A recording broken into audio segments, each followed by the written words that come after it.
안녕하세요. 이 영상은 2024년 코드엔진 컨퍼런스 발표 일부분을 녹화한 것입니다.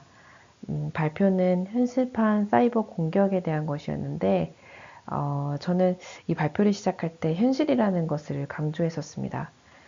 리얼월드에서는 우리가 예상하는 것보다 공격의 침투 경로나 원인이 훨씬 더 다양한데요. 예를 들면 어떤 공격은 단순한 사회공학 기법으로 시작하기도 하고, 또 어떤 공격은 제로데이가 있기도 하고, 또 어떤 공격은 단순 실수에 의해 트리거가 되기도 합니다. 그래서 저는 저와 또 저희 팀이 분석했던 여러 가지 침해 사고 유형 중에서 상황이 좀 다른 것을 5건을 선별을 하였고, 그 사고 전체를 거시적으로 훑어보는 방향으로 발표를 했었습니다.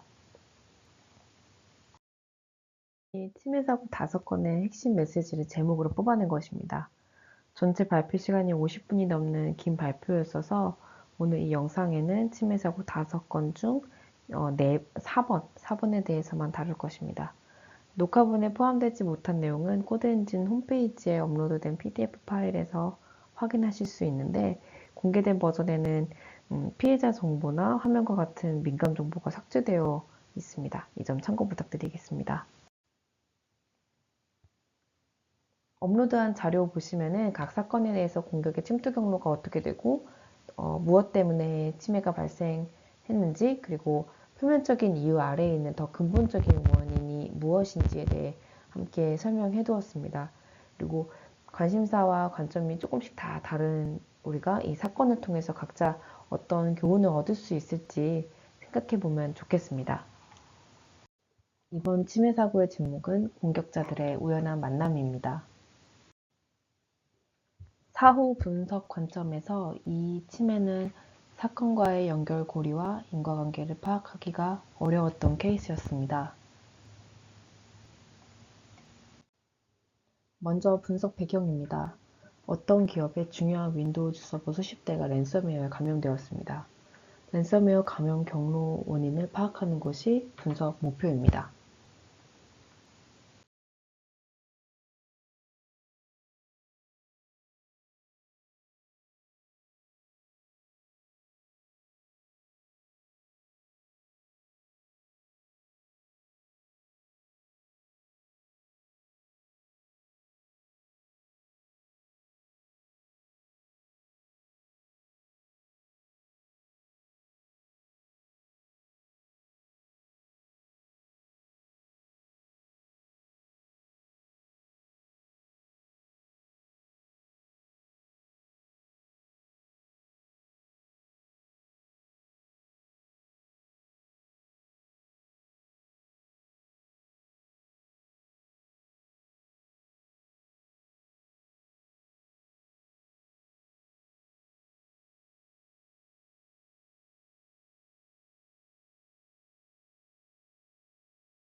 공격자 X 처음부터 보도록 하겠습니다.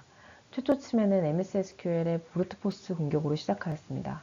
SE 계정 권한을 획득한 다음에 XP 커맨드 쉘을 이용하였는데요.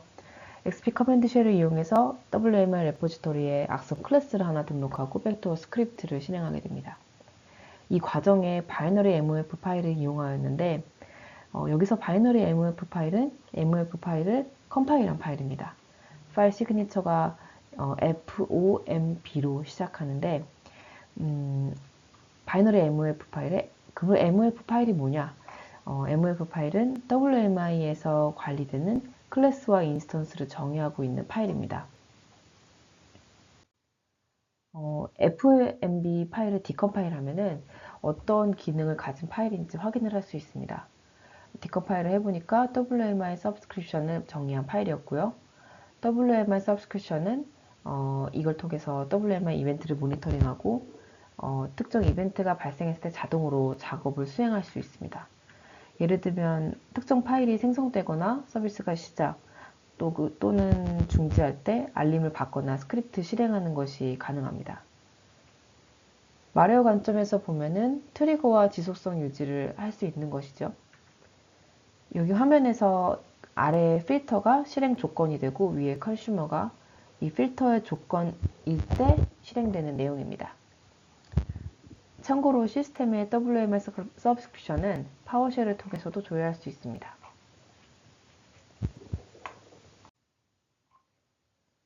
백도어 스크립트를 실행한 이후에는 이 시스템이 마이너로서 가치가 있는 시스템인지 확인을 하는 과정이 있습니다.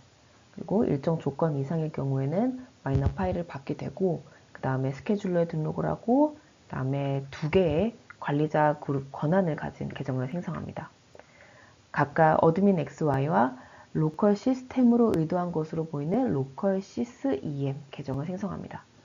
공격자는 이 만든 계정을 이용해서 RDP 로그온을 하게 됩니다. 공격자는 RDP 환경을 구성하기 위해서 Fast Reverse Proxy FRP 도구를 이용하였습니다. FRP는 FRPC와 FRPS 짝으로 구성되어 있는데 빅팀 시스템에 FRPC가 설치되고 공격자가 자기 서버에 FRPS를 동작하게 됩니다.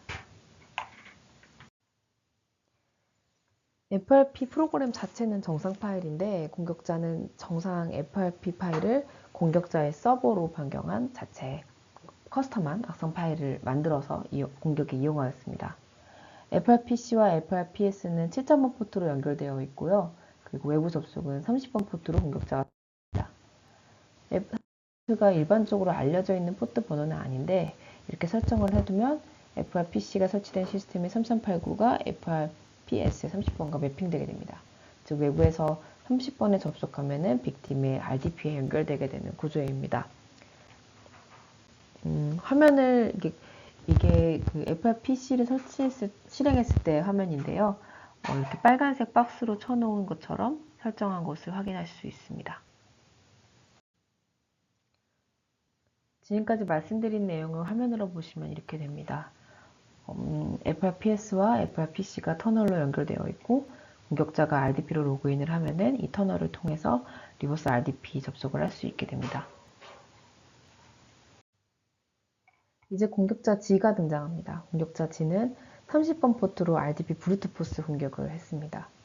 30번은 3389로 포트 포워딩이 되어서 RDP 로그온 페일 기록이 이제 빅팀에서 확인될 수 있는 거죠. 피해 시스템의 관리자 계정이 잘못된 로그인 시도 제한 정책이 걸려있지 않았었고 또 공격자 G는 충분한 시간이 있었던 걸로 보입니다. 충분한 시간이 있었기 때문에 피해 시스템 관리자 계정으로 마침내 로그인을 하게 됩니다.